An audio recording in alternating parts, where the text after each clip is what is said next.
Вы на YouTube-канале Еўрарадыё.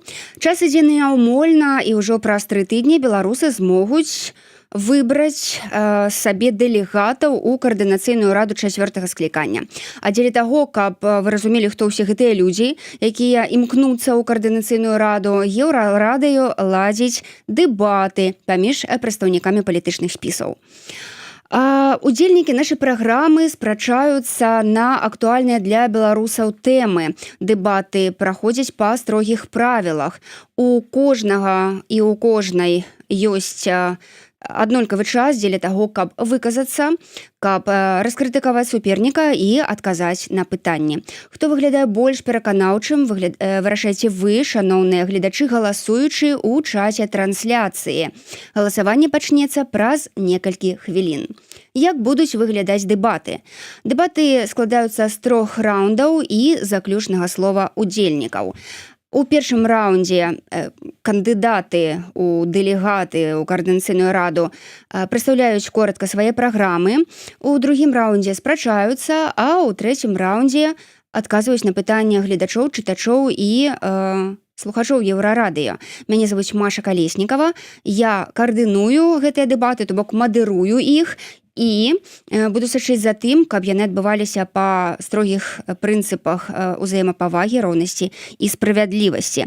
Таксама я дадам, што я таксама знаходжуся ў такіх жорсткіх рамках, як і удзельнікі сённяшняй дыскусіі, то бок я задаю пытанні коратка і па справе, і магу, калі удзельнікі выходзяць за рэгламент дэбатаў, іх спыніць і папрасіць скончыць думку.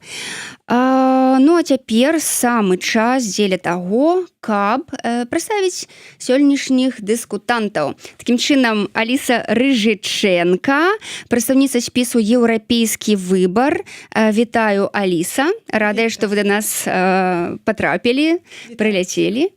На экране вы можаце бачыць першых 3 нумары спісу. Так, гэта Валерый Мацкевіч, Аліса Рыжыченка і Павел Мар'еўскі. Супернік Алісы Рыжыченка, лідар спісу «Ваш голас» Андрэй Колас. Добрый день. Добрый день, Андрэй. На экране з'яўляецца таксама візітоўка спісу «Ваш голас». Першы нумары спісу Андрэй Колас, Тацяна Крапіневіч і Сергей Стальмакоў. Яшчэ нагадаю, сябры, што сустрэча Алісы і Андрэя ў студыі Еўрарадыё гэта вынік лёсавання, якое мы нядаўна ладзілі, так і што гэта жывы эфір, удзельнікі знаходзяцца тут побач са мной у студыі, а я ж толькі сачу за тым, каб яны прыстойна і па справе дыскутавалі. Зараз пачынаецца глядацкае галасаванне, ну а мы пачынаем першы раунд.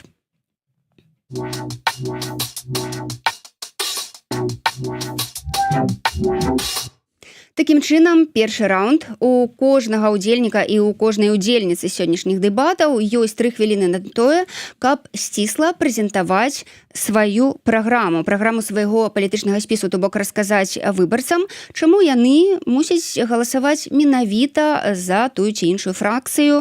Аліса Рыжыченка, мікрафон ваш. Дзякую. Вітаю ўсіх. Ведаеце, калі я размаўляю са сваімі сябрамі, з беларусамі, я вельмі часта чула, што яны не адчуваюць уплыву каардынацыйнай рады на іх жыццё.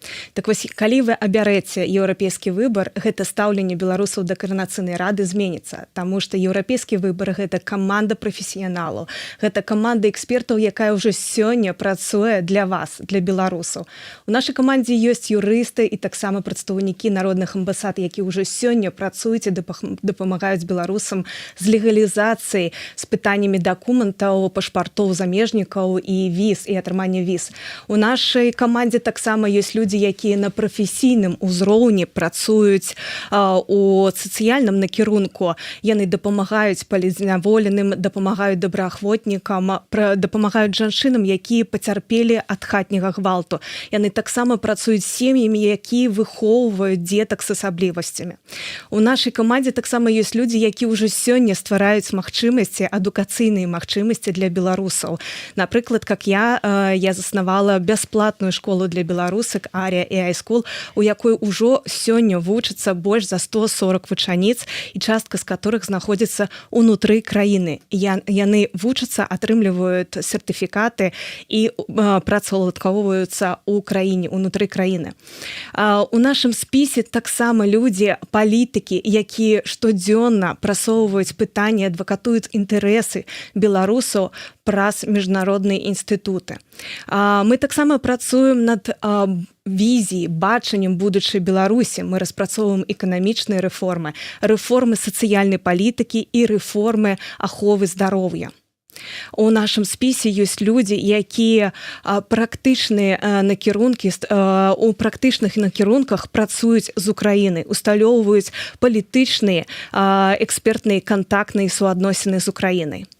Мы ідзем, наш спісак «Еўрапейскі выбар» ідзе ў Коардынацыйную раду, каб працягваць нашу працу, рабіць то, што мы ўжо робім сёння для вас, для беларусаў. Праз палітычныя механізмы мы будзем пашыраць нашу дапамогу, якую мы аказваем беларусам ужо сёння, і ствараць яшчэ больш магчымасцей для вас, для беларусаў. Таму галасуйце за мяне, галасуйце за еўрапейскі выбар, каб ужо сёння беларусы мелі магчымасць атрымліваць дакументы, атрымліваць роўныя магчымасці ў адукацыі, мець падтрымку сацыяльную і гэтак далей. Таму галасуйце за еўрапейскі выбар. Дзякую, Аліса. Цяпер чарга Андрэя Коласа прадставіць праграму палітычнага спісу «Ваш голас». Вашыя 3 хвіліны. Пайшлі, Андрэй. Добрый день. Меня зовут Андрей Колос, и я лидер инициативы, лидер списка «Ваш голос». Программа моего списка, моя программа, наша программа, я скажу так, яна даволі-таки простая. Яна базуецца на тых рэчах, якія тычацца звычайных жывых людзей. Ужо 5 год шмат хто з нас знаходзіцца ў эміграцыі, і мы бачым, што кожны інстытуты, якія прадстаўляюць беларусаў, яны ўсё працуюць на паляпшэнне нашага жыцця. Але я нешта не адчуваю гэтай працы як звычайны чалавек, таму што сутыкаюся штодня з праблемамі, і гэтыя праблемы ўсё больш і больш становяцца для мяне цяжкімі, і мне б хацелася б, каб нашы інстытуты яны рабілі для беларусаў больш, вырашалі іх праблемы. Таму я раскажу пра нашу праграму. Наша праграма тычыцца такіх праблем, і я буду вырашаць гэтыя праблемы. Гэта праблемы легалізацыі. Таму што кожны беларус, які выязджае за мяжу і ўцякае ад рэжыма,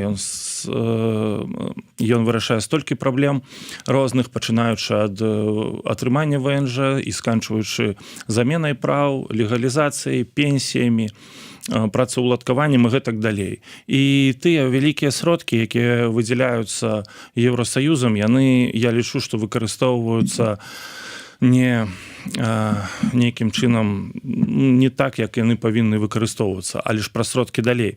Я яшчэ хочу сказаць як выкладчык, што мяне хвалюе праблема інтэграцыйных класаў, і гэтыя інтэграцыйныя класы я буду старацца стварыць менавіта ў школах польскіх, не толькі ў розных праграмах і курсах, семінарах, а менавіта ў школах падставовых, і таксама ў школах Літвы, Грузіі і там, дзе беларускіх дзетак вельмі шмат.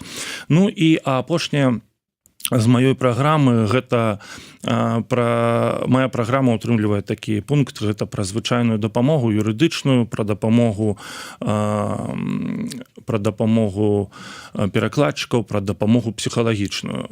Так, канешне, у Варшаве працуюць некаторыя цэнтры, але ж давайте шчыра скажам, што праца гэтых цэнтраў яна больш імітацыйная, і атрымліваюць дапамогу людзі там 50-60 чалавек, ну максімум 100, а беларусаў сотні тысяч выехала з-за краіны.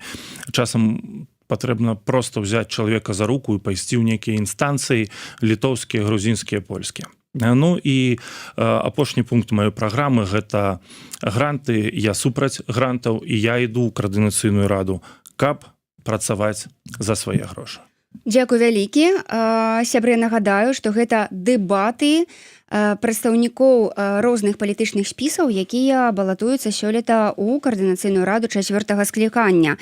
Аліса Рыжыченка і Андрэй Колас толькі што коратка прадставілі праграмы сваіх палітычных спісаў, а цяпер я задам ім па 2 пытанні, якія склала рэдакцыя Еўрарадыё. Дадам, што гэтыя пытанні не ведае ні Аліса, ні Андрэй, то бок увогуле удзельнікі дэбатаў не ведаюць, якія пытанні будуць агучаныя, так, прагучаць. Для адказу на кожнае пытанне апаненты маюць па 1,5 хвіліны. Андрэй, пачнем з вас. Ваш голас ідзе ў каардынацыйную раду з ультыматумам, так? Вы кажаце, што калі структура не пачне працаваць для беларусаў за 99 дзён, то вы выступіце за яе роспуск. Што вы будзеце рабіць, калі большасць у каардынацыйнай радзе не падтрымае вашу ідэю? І што будзеце рабіць, калі раптам каардынацыйная рада распусціцца?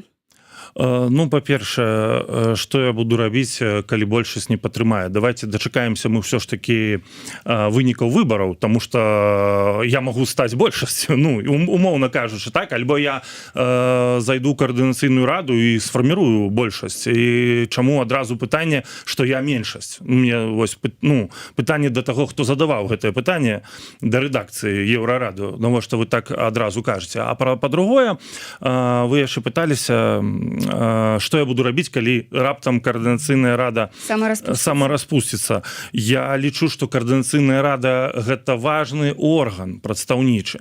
Таму, калі яна самараспусціцца, я думаю, што беларусам ўсё ж такі варта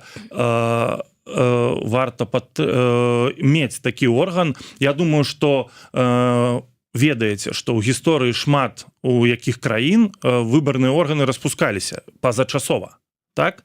І я думаю, што трэба ствараць на новых прынцыпах новы выбарны орган. Але ж, падкрэслю, гэта менавіта прынцыпы. Таму што калі будуць прынцыпы такія, як зараз у каардынацыйнай радзе, калі яна павернута тварам незразумела куды, а до простых людзей яна як бы мала мае дачынення, то давайте мы створым новы тады у такім выпадку орган, які будзе павернуты тварам да людзей. Дзякуй вялікі. Аліса, наступнае пытанне я кірую вам. Вы міністарка эканомікі ў аб'яднаным пераходным кабінеце. На ваш погляд, ці павінна каардынацыйная рада ўплываць на аб'яднаны пераходны кабінет? Калі не, дык навошта яна патрэбная?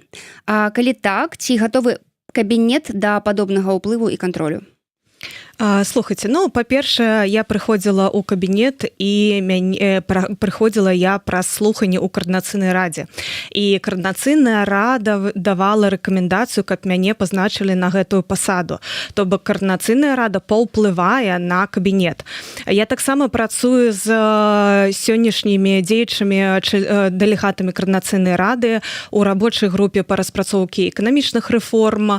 Гэта былі Павел Церашковіч, які працуе са мной над рэформай адукацыі, гэта іншыя сябры каардынацыйнай рады. Я таксама працую разам у рабочай групе па стварэнні сістэмы самафінансавання з дзеячымі дэлегатамі каардынацыйнай рады. То бок каардынацыйная рада мае магчымасць паўплываць на аб'яднаны пераходны кабінет. І больш таго, аб'яднаны пераходны кабінет, і ў тым ліку я вельмі ўдзячны каардынацыйнай радзе, калі яны прыходзяць нейкімі ідэямі ці працаваць разам, прапануюць нешта. Маі дзверы заўсёды адчынены, прыходзьце, будзем ствараць разам тое, што патрэбна беларусам сёння. Дзякуй вялікі. Аліса, наступнае пытанне таксама будзе для вас. Значыць, яно будзе такім. Ваша кааліцыя выступае за еўрапейскі выбар беларусаў, так? За еўрапейскі выбар дэмакратычнай Беларусі. А вы упэўненыя, што дэмакратычная Беларусь абярэ Еўропу? І што рабіць, калі на свабодных выбарах у дэмакратычнай Беларусі пераможа прарасійскі кандыдат? Ну, па-першае, перш за ўсё я хочу патлумачыць, што такое еўрапейскі выбар. Еўрапейскі выбар – гэта перш за ўсё годнае жыццё для кожнага. Гэта годныя заробкі, гэта сацыяльная ахова, падтрымка кожнага беларуса. Гэта калі дзяржава працуе дзеля чалавека, а не наадварот. Гэта калі ў цэнтры такой дзяржавы стаіць чалавек, і ўсё працуюць, і эканоміка, і сацыяльная палітыка, і дзяржаўныя структуры, каб развіваць чалавечы патэнцыял, таму што ў Беларусі галоўная каштоўнасць – гэта чалавек. І менавіта праз інвестыцыі ў чалавечы капітал мы можам зрабіць з Беларусі канкурэнтна-здольную краіну. Абіраць еўрапейскі выбар – гэта значыць абіраць высокія і годныя стандарты і нормы жыцця. Правілы, па якім працуе, напрыклад, эканоміка ці сацыяльная палітыка, дзе ў кожнага ёсць роўныя магчымасці. Таму мне цяжка адказаць, ці аберуць беларусы Расію. Я ведаю, што беларусы па сваім каштоўнасцям, па сваім поглядам, яны бліжэй да еўрапейцаў. Яны з'яўляюцца часткай еўрапейскай сям'і. Гэта гістарычна так было і так будзе. І таму еўрапейскі выбар, абірайце еўрапейскі выбар, гэта вельмі важна для Беларусі. Дзякую, Аліса. І апошняе пытанне для Андрэя. У сваёй праграме вы кажаце, што збіраецеся вырашаць праблемы беларусаў у эміграцыі, перадусім у сферы адукацыі, так? Але пры гэтым першае, што ваш голас хоча зрабіць у каардынацыйнай радзе, разабрацца з фінансаваннем чальцоў каардынацыйнай рады, так, з фінансаваннем кааліцыі. Чаму першае немагчыма без другога? І як вы будзеце дзейнічаць, калі беларусы і бізнес адмовяцца данаціць каардынацыйнай радзе? Дзякуй за пытанне. Калі нехта адмовіцца данаціць каардынацыйнай радзе, данаціць буду я. І ўсё. У вас так шмат грошай? Ну, не шмат грошай, я вам скажу так. У Польшы можна за суткі зарабіць $100. І гэтыя $100 я суткі сваёй працы буду ахвяраваць на дзейнасць каардынацыйнай рады. І тым больш я буду прапагандаваць гэта сярод дэпутатаў, калі я абяруся, і буду прасіць іх зрабіць тое ж самае. І тут не істотна сума. Добра, калі ў кагосьці няма $100, хай будзе гэта $10, але ж хай людзі заданацяць гэтыя грошы і пакажуць прыклад беларусам, як трэба утрымліваць свае органы ўлады. Таму што ўсе органы ўлады ў краінах усяго свету утрымлівае народ, які іх і выбірае. Гэта натуральна і нармальна. Вось. А вы яшчэ пыталіся там наконт школ, так? Чаму немагчыма займацца адукацыяй, так і паляпшаць умовы беларусаў у эміграцыі без паходу ў каардынацыйную раду? Магчыма, я быў выкладчыкам беларускай школы ў Варшаве 2 гады. Гэта школа выходных дней. І я ведаю, што магчыма, мая мэта гэта зрабіць афіцыйную адукацыю у афіцыйных школах. Дзякуй, Андрэй. Што ж, я дзякую абодвум дыскутантам за адказы на пытанні Еўрарадыё, а таксама за прэзентацыі сваіх праграм. Ну, а цяпер у нас наперадзе другі раунд. Але перад гэтым я яшчэ папрашу вас, шаноўныя гледачы гэтага стрыму, галасаваць за сённяшніх удзельнікаў Андрэя Коласа альбо Алісу Рыжычэнка і за іх праграмы. Хто вам падаецца больш пераканаўчым, калі ласка, вашая справа націснуць тую самую пімпачку умоўную. Так? Першы раунд дэбатаў завершаны. Наперадзе самае цікавае, спрэчка. Не пераключайцеся.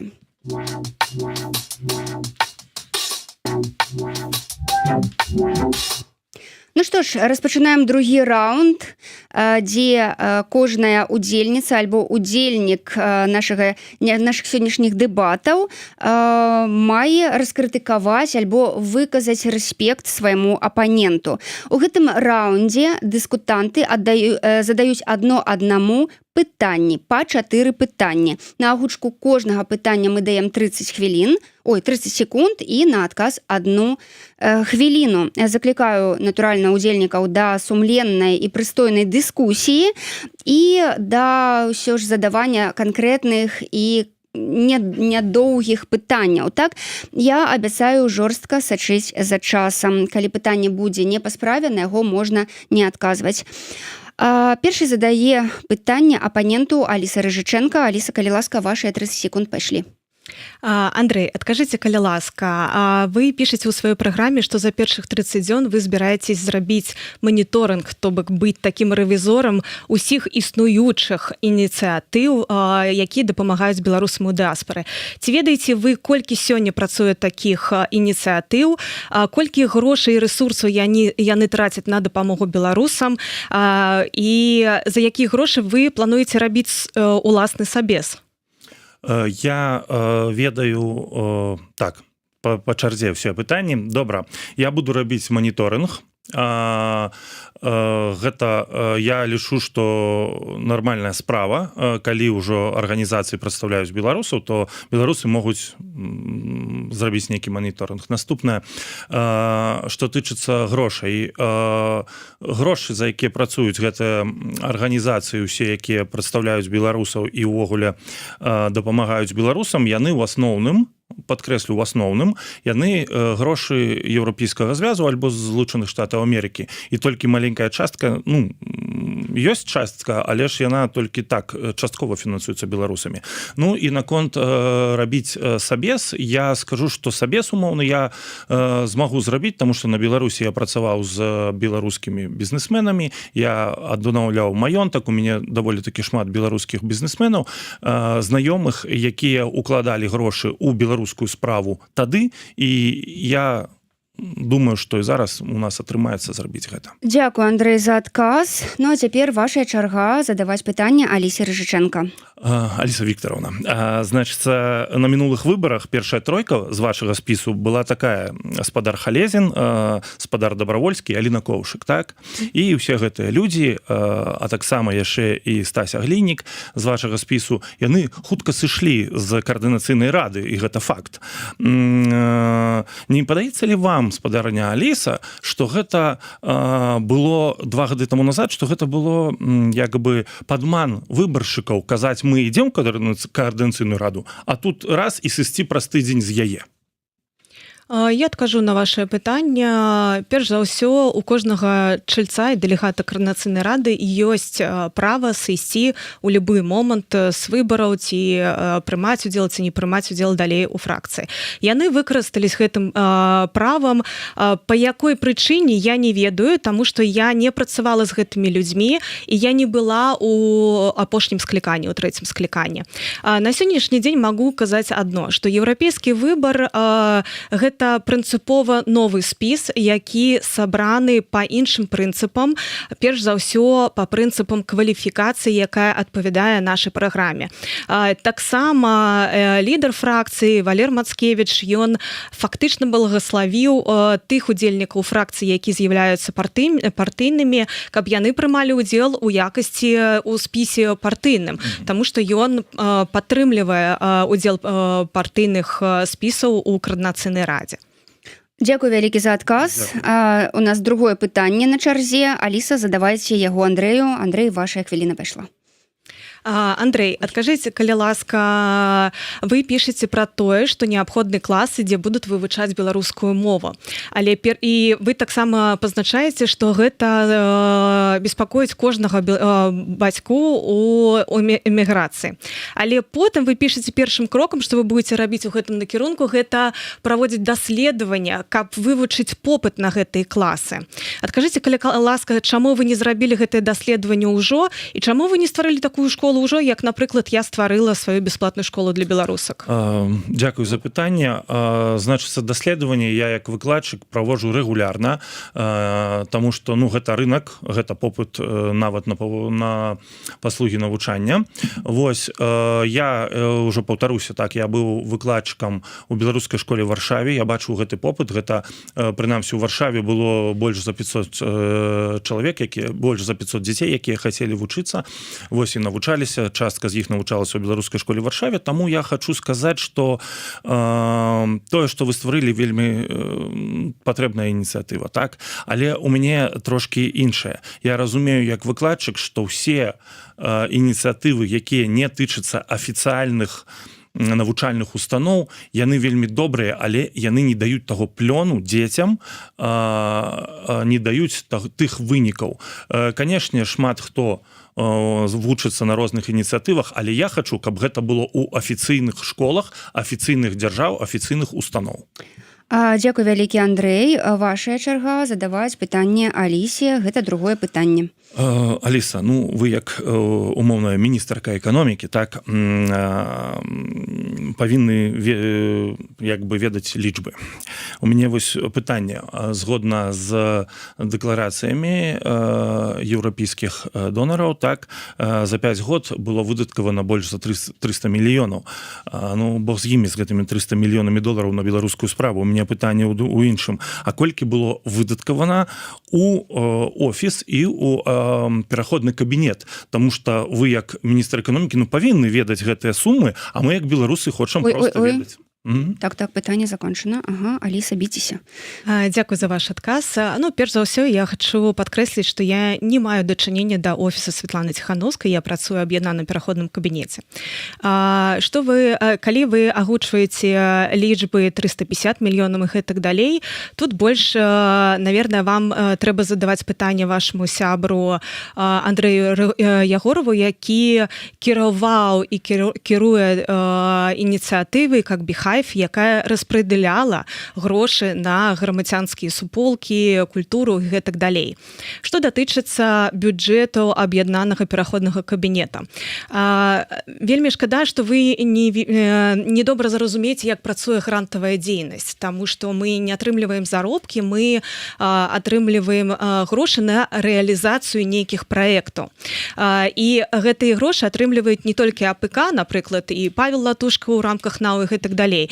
І тут я не магу вам казаць нейкую агульную суму, таму што гэта не грошы, каб фінансаваць АПК.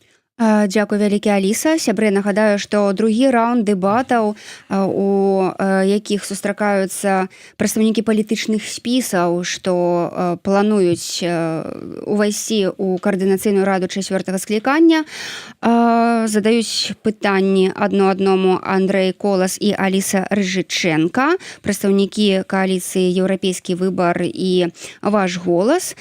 І нагадваю, што вам, шановныя гледачы гэтага стрыму, трэба галасаваць за таго, хто вам больш падабаецца. Андрэй, наступнае пытанне таксама вашае. Так, ну і наступнае пытанне таксама будзе пра грошы, але ж яно даволі такі простае. Вы кажаце, што вы не ведаеце і не кантралюеце як міністр эканомікі нейкія фінансавыя патокі, бо яны вельмі такія размытыя. Добра, пакінем гэта. Скажыце, калі ласка, ось я прапаную самафінансавацца, ці вы і ваш спіс падтрымаеце такую ідэю мінімальна прыкладам для беларусаў, каб яны падтрымлівалі каардынацыйную раду? Дзякуй за ваше пытанне, гэта вельмі важнае пытанне, і больш таго, я вам скажу, што дэлегаты каардынацыйнай рады не атрымліваюць грошы і заробкі ў рамках каардынацыйнай рады. Апять же, яны атрымліваюць, калі яны атрымліваюць нейкія грошы, то яны могуць траціць гэтыя грошы толькі на рэалізацыю нейкіх праектаў. Што датычыцца самафінансавання, я выступаю за самафінансаванне. Больш таго, мы ўжо працуем над сістэмай самафінансавання з гарантыямі для беларусаў, і мы працуем разам з дзеячымі дэлегатамі каардынацыйнай рады. Гэта не новасць нейкая, гэта тое, што павінна быць зроблена, каб павысіць устойлівасць нашых палітычных структур. Таму я не супраць грантаў, але самафінансаванне таксама павінна быць. Дзякуй вялікі, дзякуй за хуткі адказ. Аліса, ваше трэцяе пытанне Андрэю. Андрей, вы пишете ў сваёй праграме, што вы будете фактычна лабіяваць беларускі бізнес, то бок рабіць піар-прасоўванне. На сённяшні дзень працуюць две ініцыятывы, гэта Асацыяцыя беларускага бізнеса за мяжой АБА і Імагуру, якія прасоўваюць пытанні, адвакатуюць інтарэсы бізнеса. Ці ведаеце вы паспяховыя ці непаспяховыя іх кейсы, ці вывышалі вы гэтае пытанне, і што бы вы зрабілі інакш, каб прасоўваць бізнес, беларускі бізнес за мяжой? Так, я адкажу, так, што б я зрабіў інакш, для мяне самая істотная рэч для беларускага бізнеса за мяжой гэта роўныя ўмовы. Таму што беларусы, якія прыязджаюць, яны пастаўлены ў такія ўмовы, і в прынцыпе гэта нармальна для краін туды, куды мы прыязджаем, гэта нармальна, што ў такіх умовах яны краіны дапамагаюць сваім бізнесменам і чужых бізнесменаў не пускаюць, яны як бы бароняць свой рынок. Я думаю, што гэта асноўнае пытанне. Я думаю, што трэба размаўляць і напіраць на тое, што Еўропа гэта прастора для свабоды і роўнасці. Вось на гэта трэба напіраць менавіта на дзяржаўныя службы, ну, на дзяржавы, скажем так, там, дзе мы прадстаўлены. Дзякуй за адказ. І апошняе пытанне кіраўніка спісу «Ваш голас», да, кіраўніца штаба кааліцыі «Еўрапейскі выбар». Калі ласка, Андрей. Алеся Вікторовна, вось кіраўнік вашага выбарчага спісу Валерый Мацкевіч, так, ён галоўны, ён казаў, што ён кіруе апаратам АПК, так? Ну, кіруе апаратам АПК. І вось апарат АПК ёсць, у мяне пытанне да таго. Вось калі людзі, як вы працуеце ў АПК, вы ж падпісваеце з некім працоўную дамову, так? Ну, некім чынам вы там працуеце, што ўваходзіць у вашы абавязкі і з кім вы падпісваеце дамову? Працы. Вы ж працуеце или... Так, Андрей, ўжо пытанне. Мои функцыянальныя абавязкі прапісаны ў абавязках прадстаўніцтва па эканоміцы і фінансах, якую вы можете прачытаць на сайце аб'яднанага пераходнага кабінета. Усе дзеячы дэлегаты мелі доступ да гэтых абавязак і функцыянала перад тым, каб правесці слуханні ў каардынацыйнай радзе. Перш за ўсё, мои абавязкі гэта распрацоўка эканамічных рэформ для будучай Беларусі і распрацоўка дарожнай мапы на пераходны перыяд, таму што я працую ў аб'яднаным пераходным кабінеце. Дзякуй вялікі за адказ, Аліса. Ну і апошняе пытанне да канкурэнта ад вас, калі ласка. Андрей, у меня такое пытание опять на конт программы. Вы пишете, что вы будете заниматься молодью, студентами, информовать их, проводить консультации. Наколькі я ведаю, на сённяшні дзень і раней гэта рабілі моладзевы наступ, ну зараз просто наступ, і наколькі я ведаю ад моей каліжанкі Маргарыты Ворахавай, яны робяць гэтую працу добра з моладдзю. Што вы будете рабіць інакш? Ці падабаецца вам іх праца? Чаму вы ўключаеце гэту праграму? Вы хотите зрабіць нешта інакш? Дзякую за пытанне. Так, я заўсёды буду падтрымліваць ініцыятывы, якія працуюць з моладдзю. Я сам выкладчык, 11 год прапрацаваў са студэнтамі і з моладдзю. Мне не падабаецца сітуацыя, калі ускладняюцца умовы доступу на адукацыйны рынок краін, дзе жывуць беларусы, а яны ускладняюцца. Я гэта ведаю не проста так. У мяне тут сын, і ён таксама вучыцца, і я ведаю, што паступіць стала складаней у Польшы, патрабуюцца новыя дакументы, патрабуюць новыя пераклады, верыфікацыі, гэтак далей. І, ну, дык, як па мне, дык праца відаць тады, калі умовы спрашаюцца, а не калі яны ускладняюцца. І гэта праблема і тычыцца і Польшы, і Літвы, і іншых краін. Таму я заўсёды падтрымаю любую такую ініцыятыву, як выкладчык, але ж я бачу, што намаганняў недастаткова. Дзякуй вялікі за адказ, дзякуй Алісе за пытанне і за адказы Андрэю. Так, Я нагадаю, сябры, што гэта быў другі раунд дэбатаў, дзе сустракаюцца сёння прадстаўнікі спісаў «Еўрапейскі выбар» і «Ваш голас», Андрэй Колас і Аліса Рыжыченка. Не забывайце, калі ласка, галасаваць за пераможцу сённяшніх дэбатаў. Ну, а мы пераходзім паступова да трэцяй часткі.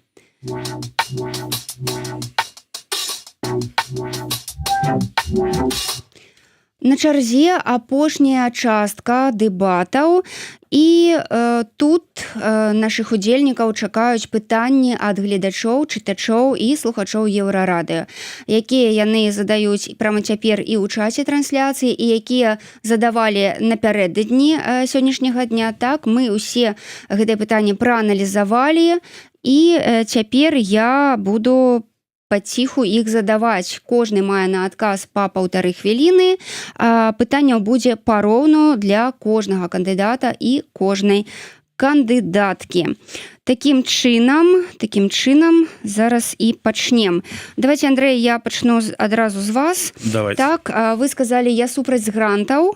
А як, напрыклад, мусяць працаваць абаронцы, медыа без грантаў вось у цяперашняй сітуацыі? Абаронцы ў сэнсе... Праваабаронцы. Праваабаронцы, так. А то просто абаронцы гэта ў футболе. Такія ёсць. Значыцца, праваабаронцы і медыа, я лічу, што таксама павінны працаваць за грошы і за грошы беларусаў. І гэта натуральна, таму што заўважце, як нашыя медыа маніпулююць рознымі рэчамі і ствараюць, ну, умоўна кажучы, павестку, так? Мне падаецца, што гэта прамы шлях даваць грошы на нейкім СМІ, і пасля я не думаю, што дазваляць гэтым СМІ казаць абы што. Я думаю, тыя, хто даюць грошы СМІ, яны і кажуць, што казаць. Канешне, ёсць у нашых СМІ нейкая доля свабоды, але ж відаць, што вы можете самі заўважыць у гэтай кампаніі нашай прадвыбарчай, так, што некаторыя СМІ, як Еўрарадыё, робяць Мне цікава, чым жа мы маніпулюем вамі прямо цяпер, Андрэй. Некаторыя СМІ не дапамагаюць і адкрыта ігнаруюць альбо імітуюць дзейнасць па асвячэнню выбараў у каардынацыйную раду. Дзякуй за адказ. Аліса, ваша чарга, і вам прыйшло вось такое пытанне. Пакуль ваша фракцыя прасоўвае Еўропу, Лукашенко прасоўвае Беларусь у бок Расіі, хіба куды больш паспяхова. Які Алісы і фракцыі моцны адказ на дзеянні Лукашэнкі? Як вы плануеце даць яму па руках? Перш за ўсё, мы плануем працаваць з беларусамі ўжо сёння.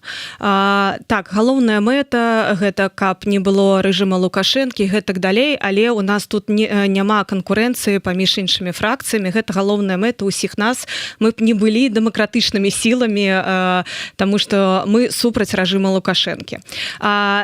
У чацвёртым скліканні мы канцэнтруемся на пытаннях і праблемах Беларусі і на рашэннях, якія ўжо сёння паўплываюць на беларусаў, каб беларусы адчувалі, што Коордынацыйная рада паляпшае іх жыццё, паўплывае на іх жыццё. І гэта на сённяшні дзень галоўнае. І праз гэтую працу з самімі беларусамі, таму што тое, што змяняе рэжым, гэта народ унутры краіне. І мы гэта бачылі ў 2020 годзе, калі паўстаў народ, беларускі народ. І калі мы працуем з беларусамі, з вами, дарагія, з тымі, хто знаходзіцца ўнутры краіны, з тымі, хто знаходзіцца па-за межах, ствараем для вас магчымасці, дапамагаем вам, гэтыя умовы складаюцца сам-насам, калі працуе дэмакратычныя сілы і народ гэтай краіны разам. Так вось, мой адказ гэта тое, каб працаваць разам і дзеля беларусам ўжо сёння. Дзякуй за адказ. Я нагадаю, сябры, што я агучваю пытанні гледачоў, слухачоў і чытачоў Еўрарадыё да удзельнікаў сённяшніх дэбатаў Алісы Рыжыченка і Андрэя Коласа. Так, Андрэй, ваш канкурэнт са спісу латушкі Мікіта Семяненка пытае, чаму ў дэбатах удзельнічаеце вы, а не Олег Добрынёў? Ну, тому что я лідар спіса, і я вам скажу, што шмат якіх лідараў удзельнічаюць. В асноўным гэта удзельнічаюць лідары альбо другі, трэці нумар спіса. Олег Добрынёў у мяне пад 7-м нумарам, і калі нехта захоча зрабіць дэбаты менавіта з Олегом Добрынёвым, калі ласка, напишите мне нашай ініцыятыве, нашаму спісу напишите, і я думаю, што мы такія дэбаты зможам зладзіць. Але ж папрашу тады і знайсці пляцоўку на Еўрарадыё, Белсаце альбо у якіх-небудзь даволі такі вядомых блогераў, так, не маргінальных. Вось. І калі ласка, можна зладзіць. Но я, як лідар спіса, не атрымліваў прапаноў зладзіць, зладзіць. І ўвогуле ніякай афіцыйнай інфармацыі ў мяне не было. Вось. Таму што, калі ласка, вы можете выбраць любога чалавека з нашага спіса, прапанаваць. Я думаю, што гэта натуральна. Мы арганізуем такія дэбаты. Нема тут нічога страшнага, таму што вось некаторыя кажуць, што я забараняю камусьці ўдзельнічаць. Калі ласка, будзе яшчэ да выбараў, да саміх непасрэдна да 17 числа з нашага спісу будзе шмат людзей, якія будуць удзельнічаць у дэбатах. Дзякуй вялікі за пытанне. Наступнае пытанне Алісе. Ці лічыце вы, што паўнамоцтвы каардынацыйнай рады павінны быць пашыраныя і якім чынам? Гэта цікавае пытанне. Так, мы чулі шмат ад беларусаў і ад дэмакратычных розных структур, што каардынацыйная рада павінна быць рэфармаванай, гэтак далей. Але на сённяшні дзень я лічу, што на сёння няма перашкод, каб працаваць разам, каб паўплываць на розныя працэсы ў дэмакратычных структурах. Тым больш я лічу вельмі добрай практыкай, калі тыя, хто працуе аб'яднаным пераходным кабінеце, таксама ідуць у каардынацыйную раду і справаздачыцца не толькі каардынацыйнай радзе, але і справаздачнай перад беларусамі, перад выбаршчыкамі. Таму сёння я не бачу ніякіх перашкод, каб працаваць разам над рэформамі, таксама рэформамі розных дэмакратычных структур, але я больш прапанавала працаваць разам і рабіць справы, якія ўжо сёння паляпшаюць жыццё беларусаў, як гэта робіць спіс «Еўрапейскі выбар» і кожны чалец нашага спісу. Таму што толькі справы, якія можна пабачыць, памацаць, мець вынікі ад гэтых спраў, толькі гэта можа змяніць стаўленне беларусаў да каардынацыйнай рады.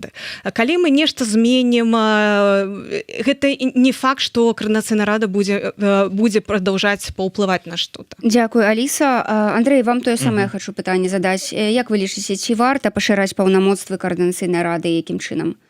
Я скажу так, калі каардынацыйная рада гэта протапарламент, і асноўная функцыя протапарламента гэта функцыя законатворчая, так?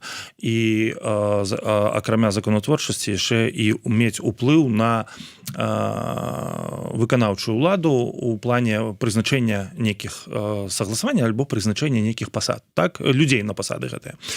Дык вось, я думаю, што каардынацыйная рада павінна быць, у яе павінна быць больш паўнамоцтваў, таму што яна адзіны орган выбарчы, зразумейце, то есть не прызначаныя людзі, а яна выбарчы орган. І я лічу, што увогуле у выбарчых органаў павінны паўнамоцтвы пашырацца. Вось. Тут, канешне, такое складанае пытанне, чаму людзі ідуць, папрацуюць трошкі ў офісе, пасля папрацуюць трошкі ў кабінеце, пасля ў каардынацыйную раду, потом з каардынацыйнай рады зноў у офіс і ў кабінет, і такая чахарда атрымліваецца. Ну, мне гэта падаецца ненатуральным і ненармальным. Так, адзіныя выпадкі могуць быць, людзі могуць праяўляць сябе і там, но вы паглядзіце просто, у нас як у футболе трансферы, гэтыя людзі пераходзяць з каманды ў каманду, і гэта мне падаецца неправільным. Калі ты законатворчасцю займаешся законатворчасцю. Калі ты займаешься выкананнем нейкіх рэчаў у выканаўчай уладзе, займайся гэтым. А зараз вы можете просто адкрыць, прааналізаваць прозвішчы і паглядзець, як гэта ўсё змешана у нас у інстытутах. Гэта неправільна. Дзякуй, Аліса. Да вас, дарэчы, ёсць нейкае вельмі падобнае пытанне. Чаго не хапае вам у аб'яднаным пераходным кабінеце і чаму спатрэбілася ісці яшчэ і ў каардынацыйную раду? Гэта цудоўнае пытанне, чаго не хапае ў аб'яднаным пераходным кабінеце. Рэсурсаў не хапае. Перш за ўсё, каб рэалізаваць усё тое, што можна рэалізаваць з той камандай, якая ёсць. Па-другое, навошта мне патрэбна каардынацыйная рада? Як я ўжо казала, каб праз палітычныя механізмы пашыраць дапамогу для беларусаў і пашыраць стварэнне магчымасці для беларусаў. Ну і канешне, я працую над эканамічнымі рэформамі і таксама прымаю ўдзел у распрацоўкі сацыяльных рэформ і рэформ сістэмы аховы здароўя. І, як казаў Андрэй, Каардынацыйная рада – гэта заканадаўчы орган. І ў нашым спісе ёсць юрысты, якія будуць у рамках Каардынацыйнай рады таксама прапанаваць законапраекты, якія будуць дапамагаць усталёўваць і імплементаваць у будучай Беларусі эканамічныя і сацыяльныя рэформы. Дзякуй вялікі. Наступнае пытанне Андрэю Коласу. Калі у вас будзе большасць, каго з існуючага складу аб'яднанага пераходнага кабінета вы б не падтрымалі на слуханнях? Ці падтрымалі б кандыдатуру Алісы? Ну, я патлумачу. Дзякую за пытанне. Значыцца, большасць у мяне не можа быць, таму што ў мяне ў спісе толькі 19 чалавек. Я магу толькі большасць сфарміраваць. Гэта па-першае. Так, і большасць ніхто не атрымае, таму што ні у аднаго са спісаў няма больш за 41 чалавек. Гэта нармальна. Сфарміраваць можна большасць. Па-другое, прабачце, там было другі кавалак пытання. Каго б вы падтрымалі, так? Не падтрымалі на слуханнях і падтрымалі б, напрыклад, Алісу? Я скажу, што кожную персону трэба разглядаць канкрэтна.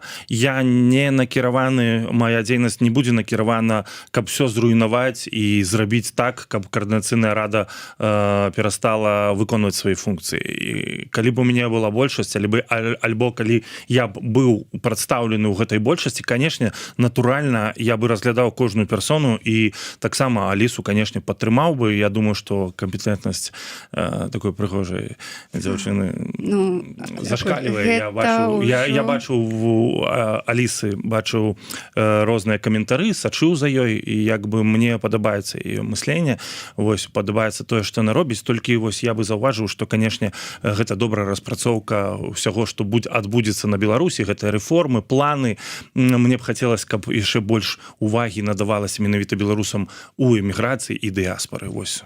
Дзякую, Андрэй. Дзякуй, што не толькі за знешнасць, не за прыгажосць. Дзякуй Богу, так? Ці лічыць Аліса Рыжычэнка наступнае пытанне правільным заставацца так актыўна ў медыях падчас выбарчай кампаніі, напрыклад, у эфірах Еўрарадыё, бо так яна сама стварае сабе перавагу? Альбо так не лічыць? Дзякуй за пытанне, вельмі цікава. Яго лепш было б латушкі задаваць, чым мне, насамрэч.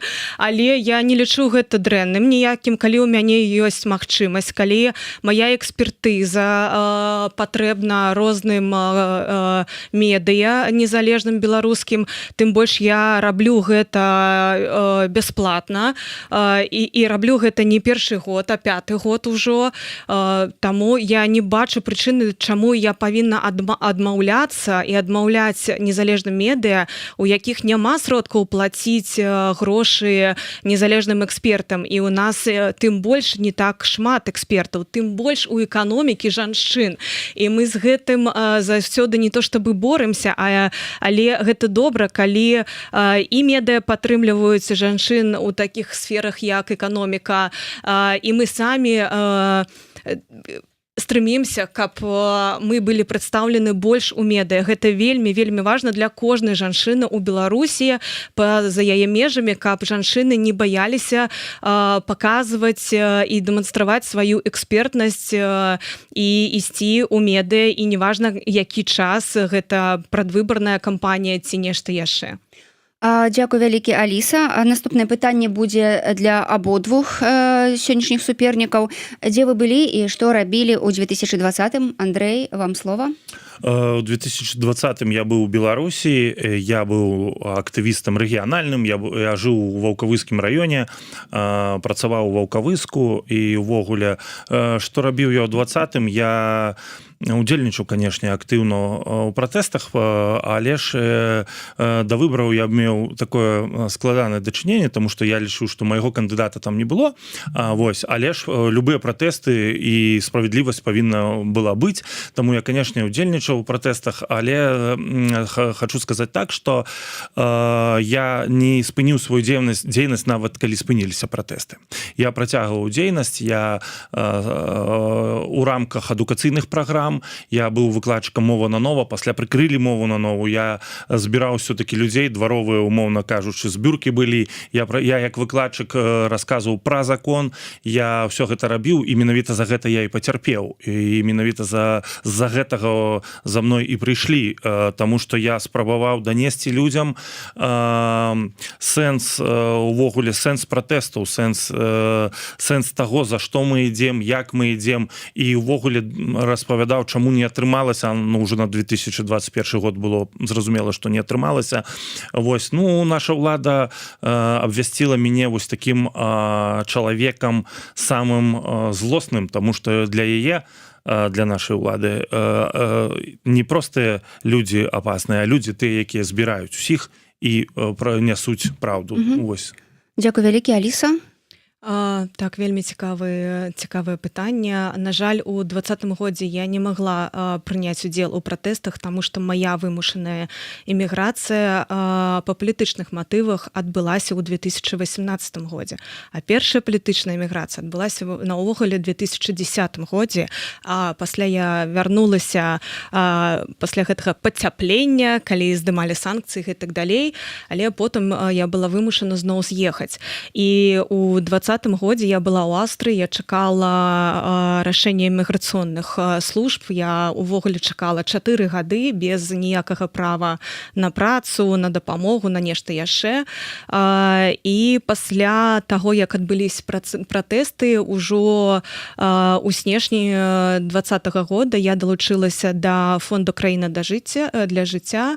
У якасці незалежнай эксперткі я праводзіла розныя эканамічныя даследаванні, корупцыйныя ў дачыненні чыноўнікаў беларускіх, я праводзіла аналітыку эканомікі і гэтак далей. Ну, і потым вы маю працу ведаеце, таму што я насамрэч вельмі часта прысутнічаю ў медыа і працавала з рознымі ініцыятывамі беларускімі, незалежнымі ініцыятывамі.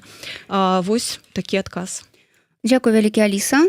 Андрэй, яшчэ вам пытанні, хуткія пытанні. Так, чым ваша праграма канцэптуальна адрозніваецца ад праграмы блока Пракоп'ева-Ягорова?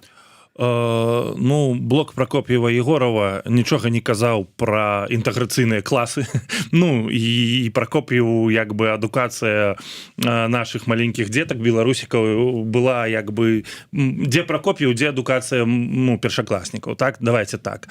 Чым яшчэ адрозніваецца? Пракоп'ев увогуле не займаўся рэчамі сабесу. Ну, умоўна кажучы, ну, ён не хоча і не хацеў і не будзе ствараць дапамогу юрыдычную, дапамогу псіхалагічную, бо, ну, гэта не яго, гэта не Пракоп'ева і гэта не Ягорова. Яны там, Пракоп'ев там змагаецца за фінляндызацыю, ну, разумееце, так? Яны не вырашалі рэчы простых беларусаў, праблемы простых беларусаў. Блок Пракоп'ева-Егорова пісаў пра нешта такое эфемернае. Я выходжу з канкрэтнай праграмай, з канкрэтнымі рэчамі, таму што, ну, Пракоп'ев, ён, канешне, добрый, але ж, ну, дзе фінляндызацыя, дзе праблемы беларусаў у міграцыі. То ж самае з Егоравым, ну, дзе гранты, дзе іх распіл, а дзе натуральныя рэчы адукацыі нашых дзетак. Ну, там трэці быў Кныровіч, гаспадар. Так, ну, Кныровіч у нас, канешне, эканаміст, но, так, ведаеце, з такой таксама сумнёўнай рэпутацыяй. Таму я зараз без Пракоп'ева, без Егорова, без Кныровіча, і, дарэчы, адразу хочу сказаць усім, я ўвогуле ні разу не бачу Вадзіма Пракоп'ева, я з ім не сустракаўся, я не ціснуў ніколі яму руку. Што ж вы да мяне ўсё гэтае пытанне з Пракоп'евым ты задаеце?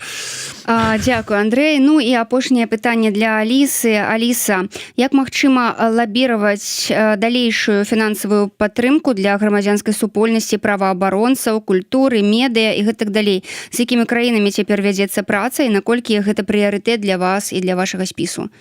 Так, канешне, гэта прыярытэты, тым больш у нас ёсць людзі, якія займаюцца і праваабарончай дзейнасцю, і медыа, у тым ліку былая палядзняволеная Ксенія Луцкіна, якая заўсёды ў міжнародных інстытуцыях, вот зараз яна знаходзіцца ў ПАРЭ, яна адвакатуе інтарэсы не толькі палядзняволеных, але і таксама, каб выдзялялася больш падтрымкі на культуру, на медыа, на журналістаў і гэтак далей.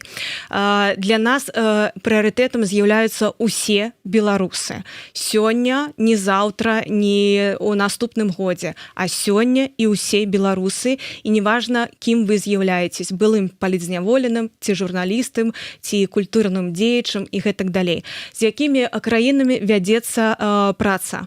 На сённяшні дзень вядзецца праца з Аўстрыяй, з Нямецчынай, з Францыяй, Эстоніяй, Літвой, Нідерландамі, з Злучанымі Штатамі Амерыкі. Тут можна пералічваць шмат краін, практычна ўсе краіны еўразвяза, таму што у нашым спісе на сённяшні дзень некалькі прадстаўнікоў народных амбасад, консульств, таксама юрысты, і кожны працуе на местах з парламентарыямі сваёй краіны, каб дапамагаць беларусам справы і таксама каб гэтыя краіны выдзялялі фінансавую падтрымку для культурных дзеячоў і астатніх. Дзякуй вялікі. Дзякуй вялікі гледачам і слухачам за пытанні, якія вы дасылалі. І да гэтага стрыму, і падчас гэтага стрыму дзякуй вялікі будучым дэлегатам каардынацыйнай рады, спадзяюся, Алісе Рыжычэнка і Андрэю Коласу. Спісы «Еўрапейскі выбар і ваш голас» за адказы на пытанні нашай аўдыторыі. На гэтым асноўная частка дэбатаў скончаная.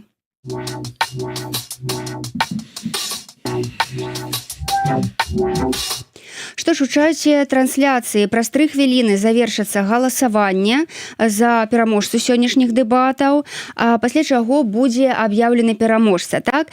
А пакуль удзельнікі дыскусіі маюць па хвіліне, каб падвесці вынікі таго, што яны сёння пачулі, так і падсумаваць тое, што тут адбывалася, ну і адпаведна яшчэ раз заклікаць беларусаў галасаваць менавіта за іх. У кожнага ёсць 60 секунд, паўтаруся, так? І, Аліса, калі ласка, мікрафон ваш. Дзякуй, гледачы, дзякуй, выбаршчыкі, за гэтую магчымасць, за то, што вы нас слухалі. На жаль, ні я, ні вы сёння не пачулі ніякай канкрэтыкі ад майго апанента, акрамя таго, што ён збіраецца быць рэвізорам і адмяніць усю падтрымку для палідзняволеных і беларусаў, якія з уразлівых груп. Таму прапаную вам галасаваць за еўрапейскі выбар, галасаваць за мяне, галасаваць за людзей, які ўжо сёння робяць шмат працы дзеля беларусаў, які ўжо сёння дапамагаюць беларусам канкрэтнымі справамі, які ўжо сёння ствараюць магчымасці для беларусаў, як для беларусаў па-за межамі, так і для беларусаў унутры краіны і паляпшаюць ваше жыццё беларусаў. Дзякуй, галасуйце за спіс номер 2 «Еўрапейскі выбар».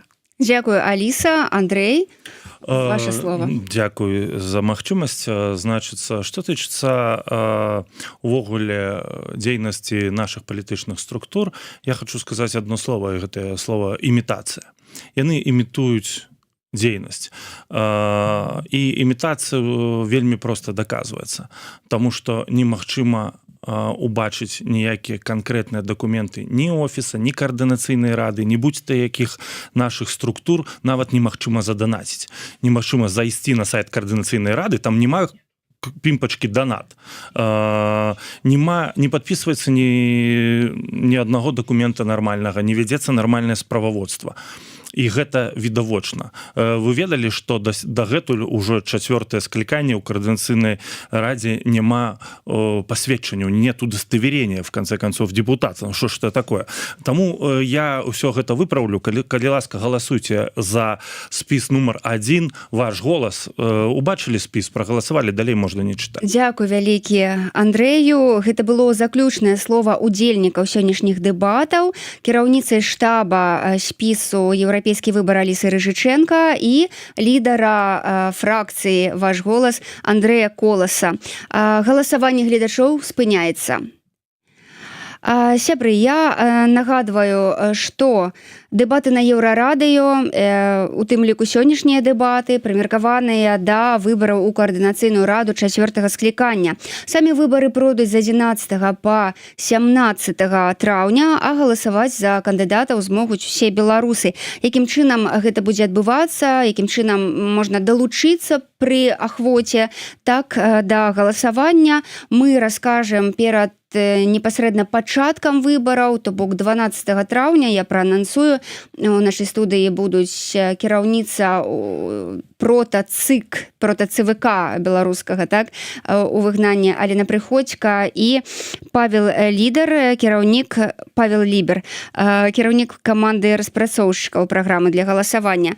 Ну а пакуль я чакаю вынікаў сённяшніх дэбатаў, мне падказваюць, што яны ўжо ёсць. Так, хто ж сёння пераможца? Зараз пераможца з'явіцца на экране. Так, я пакуль не бачу, але... А ўсё ёсць, мы бачым. Аліса Рыжыченка падалася нашай аўдыторыі сёння больш пераканаўчай, чым Андрэй Колас, 16% супраць 84%. Спадзяюся, Андрэй, вы не вельмі расстроіліся? Не, выбары пакажуць. Я гэтым упэўнены. Я вось узгадаю менавіта пасля выбараў, дзе 84% у еўрапейскага выбару. Давайте так. У наших 90%. Што ж, сябры, наступныя дэбаты паміж удзельнікамі, паміж кандыдатамі ў Координацыйную раду адбудуцца тут, у студыі Еўрарадыё 27 красавіка. Сустрэнуцца прадстаўнікі спісаў «Закон і правапарадак» і «Беларусы дзеяння». Я ж, Маша Калеснікава, яшчэ раз дзякую аўдыторыі Еўрарадыё, аўдыторыі гэтага стрыму, а таксама нашым сённяшнім удзельнікам Алісе Рыжыченка і Андрэю Коласу. Дзякуй вам. Дзякуй вялікі. Да сустрэчы на пачатку тыдня. Да пабачення.